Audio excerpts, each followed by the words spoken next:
What's going on? It's hashtag Ask Lauren. That's not a theme song. I was going through some of the comments on my channel, and you guys are awesome. And here's where you know you're like still in the safe zone, and here's where you know like when you're not popular yet, is that people aren't saying rude things about you. But the second I started getting hate, we know I've made it, right? But I like this level. I like all the positivity being left on my page. Thank you for sharing stories and telling me how much something I've said means to you, or, you know, all of these good things, because I think that's a good place to be on YouTube. I'm glad I'm not getting racist comments and things like "you're ugly" underneath, although I can handle it because I have had my share of hate comments from being on television and being on Twitter. I'm just letting you know I appreciate you.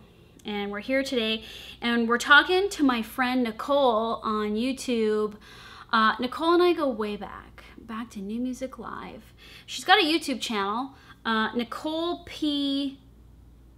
Ones You. I don't know if I say your channel right or not, Nicole. Or is it Nicole Pones You? Anyway, she's a rad chick, and she does vlogs and stuff. But she left a question. What was I even talking about in this one, Nicole? Oh, the video where I talk about listening to your spirit guides. She left a comment and left kind of a question that I wanted to do for Ask Lauren. She says, there have been so many times where I've been in situations where I get feelings like that, where people tell me that I'm paranoid and scared of everything, but sometimes I just get this feeling that's telling me I shouldn't go to a certain place or that I shouldn't do a certain thing. So we were talking about listening to your intuition. So that's good that you feel those things, Nicole, because that means you're like tuned and tapped in and you're listening to your intuition. And you should always listen to your intuition. So she said, also then, in addition, a question for you, expanding on this concept. I don't know if you've talked about it before, but can you talk about feeling energy from people/places? If I go to a place or I meet someone or I'm around someone, I can instantly feel what they're feeling or what kind of energy's in the room. Someone could be smiling and laughing, but I'll get this feeling that there's something wrong, and usually I'll find out that I was right. I don't know if I'm just good at reading people or what, but I'll ask, is that person upset, or do you feel weird in this room? And no one really seems to understand what I'm talking about, but I always know when something is up. Well, good for you, Nicole. So do I. I always know when something's up. I feel all the vibes, and it's a good thing. It's not a bad thing. I mean, sometimes you might think, oh, like, obviously ignorance is bliss. Like, if I didn't feel these things, I'd be having a more pleasant time right now, instead of acting like a neurotic person in my brain while I'm having this social interaction. But now it sounds like I'm not the only one who's like that. I think a lot of people are like that. I mean, you hear a lot of people being like, oh, the vibe's weird, or this and that. I mean, maybe you just haven't met some of the right people who are tuned in like you, but definitely don't try to deny the feelings that you're feeling, or try to turn off the ability to be able to read people. I think I'm pretty good at reading people too. I totally know what you're saying about, like, you're having this interaction with somebody and like you can tell they're like putting on a smile and something's really bothering them, or that they're not telling you the truth, or something's fishy, and it's just like, that is like a constant bombardment to me. Like, always, almost always this is happening to me. And then, yeah, you start to go, am I just crazy and I don't trust anybody? And what we need to keep learning and what we need to keep reminding ourselves is that we're always right. And I don't mean right like fighting with somebody, like I'm right and you're wrong, but I mean like deep, deep down, you're always right about pretty much everything that you think and feel. More importantly, feel. So I'm not like an expert at this. This is obviously some kind of thing you could research and a scientific thing, but I believe it's called an empath. Somebody who is an empath can really feel everything. All the feels, all the time. Like, my body wants to crawl out of itself because sometimes I'm just so like agitated or whatever. And it could be like I'm agitated by like something being out of place, or like the color of the walls in the room, or too many people around. And this does sound like a little bit of a crazy person thing or like a neurotic thing, but I think what it is, and I had a spiritual healer talk to me about this issue before, and I don't think she called me empathetic. Maybe she did, but she was just like, oh, she called me environmentally sensitive, which you probably are as well, in that if your environment is chaotic, or if your environment is something's weird with it, you know, on a conscious level, like, again, if the walls were painted red, I don't think I would feel very comfortable in a room. And that was actually an example she gave. And, or like clutter and stuff like that. It's not OCD, it's just, I guess when you can feel vibration and energy, you can feel the energy coming off of even inanimate objects because everything is made up of atoms or matter, right? Perhaps that's just what you're tapping into. I don't really know. But what I was going to do is, while we're here trying to answer this question about, I think the question really is, Lauren, why do I feel so much? So I want to actually type into Google, why do I feel too much? And see what comes up. Do you feel too much as a sensitive being? Feeling too much from Psychology Today. Are you an emotional empath? Question mark. So, emotional empath, I believe, is what it's called. I bet you a lot of people are going to respond in the comments saying, I feel this way, I am that. I don't know where it comes from. We won't do a whole research paper right now on YouTube. Empaths are highly sensitive, finely tuned instruments when it comes to emotions. They feel everything, sometimes to an extreme, and are less apt to intellectualize feelings. Intuition is the filter through which they experience the world. Empaths are naturally giving, spiritually attuned, and good listeners. If you want heart, empaths have got it. Through thick and thin, they're there for you, world-class nurturers. The trademark of empaths is that they know where you're coming from. Some can do this without taking on people's feelings. However, for better or worse, others, like myself and for many of my patients, can become angst-sucking sponges. If empaths are around peace and love, their bodies assimilate these things and flourish. Negativity, though, often feels assaultive, exhausting. Thus, they're particularly easy marks for emotional vampires who fear or rage can ravage empaths. Part of me feels like I'm not really an empath.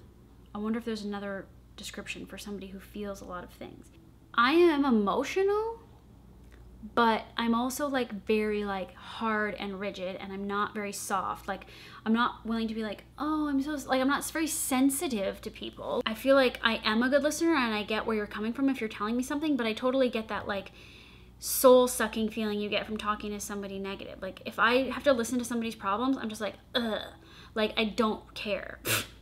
But like, does anybody? I don't know. Like, I don't want to listen. Or, like, I will listen and I will give you, like, really good advice. But also part of me is just like, not all the time. But, like, if I spend too much time with somebody and their energy's off or weird, then, like, I leave that interaction, like, feeling like them. Which I think that is an empathetic quality. But I wouldn't say that, like, I've got heart. Like, that's never how I've described myself. The heart is not really, like my defining spot in my body. I feel like I have a hard time working on my heart, opening up my heart, softening. So I don't know if there's something different from an emotional empath. Here's the main quiz questions from the Am I an empath? Have I been labeled as too emotional or overly sensitive? If a friend is distraught, do I start feeling it too? Are my feelings easily hurt? Am I emotionally drained by crowds? Require time alone to revive? That's me. Do my nerves get frayed by noise, smells, or excessive talk? That's me. Do I prefer taking my own car places so that I can leave when I please? Yes. Do I overeat to cope with emotional stress? Probably. Am I afraid of becoming engulfed by intimate relationships? I was, but I'm working on that. Are my feelings easily hurt? Not really, unless it's by like John. Yes.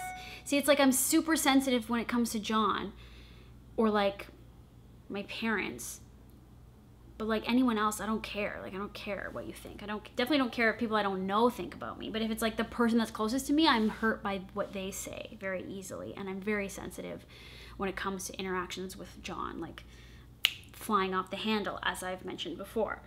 I mean, this borders on like intuition is kind of like being psychic. Like if you really just tap into your intuition and pay attention to your intuition, you are psychic. You do know that that person is hurting inside. You feel it, you get a message, you get a sense for it, and that's like kind of psychic. And like also I have episodes where a few times, like it'll be the most random thing happens, but I'll have pictured it happening and then like it happens. Like here's a dumb example, but when I was like younger, like a teenager or something at home, I remember visualizing out of nowhere, I was like, oh, my bike fell off the rack in the garage. And it did, and I went out and it would fall on the ground. Like stuff like that. I can't think of another example, but a few things like that happen to me all the time where like I've pictured or visualized something happening, usually nothing significant, and then it actually did happen while I thought it or sometime in that time period. The question being, why do I feel too much, is just that you're probably very self-aware, and I think you can exercise that ability by meditation and like tapping into your intuition. That helps you tap into your intuition more and helps you listen to it. And I've said this time and time again, but it's like, listen to yourself. You are correct. Your intuition is telling you something. You need to pay attention to it. And I think sometimes those things even manifest as like physical illnesses or physical feelings. When your body's trying to tell you something, that something deeply emotional is happening to you that maybe you're unaware of, you will get like a physical feeling or a physical ailment or something trying to communicate to you that like you need to pay attention and fix something. I mean, I'm just noticing this environmental sensitivity thing that I have is like just being in nature. Like more and more recently, I like feel so much better when I'm outside in an open space, in nature, something expansive. Like that's why I went on this West Coast trip and I wanted to be out in the mountains, in the forest, camping, because I actually just feel like so much more relaxed. And then it's like the second I come home, when I'm in this apartment and I'm in the city, like this city is so annoying to me lately. I can't handle it. It's like too much. It's like I can feel the buzz and it's like going through my body and it's like pissing me off. I do believe that I am environmentally sensitive because I will notice when I walk into rooms, you know, I'm very like just aware of like every little detail. I've talked about that before, about how I notice like all these little details, right? And so it's like the smallest little thing could like set off some like subconscious like weird vibe in me, and it could just be like I said, the paint on the wall, or too many people in the room, or like even if you're like a whole room of people and there's like that one person that like you can feel their vibe, or they're like they have a weird vibe or whatever, and then you're like all thrown off by it. Like energy is like a big powerful thing that I think governs everything we do. And so to be able to pay attention to it the way you do, Nicole, or the way other people out there probably do, like I do, is a good thing. So let's just keep working on it and you know, talk it out here, but also like don't run away from it. Like if no one else understands you, that's like their loss, because they're not as powerful yet. They haven't figured it out yet. So yeah, thanks for leaving that question, Nicole. And you guys go watch Nicole P1's You, Nicole Pons You. Oh my God, I'll link it below. Go check out her channel and leave more questions for #AskLauren. We do it every Friday. I'm gonna research more about why I feel too much. Why I feel all the feels. Okay, bye.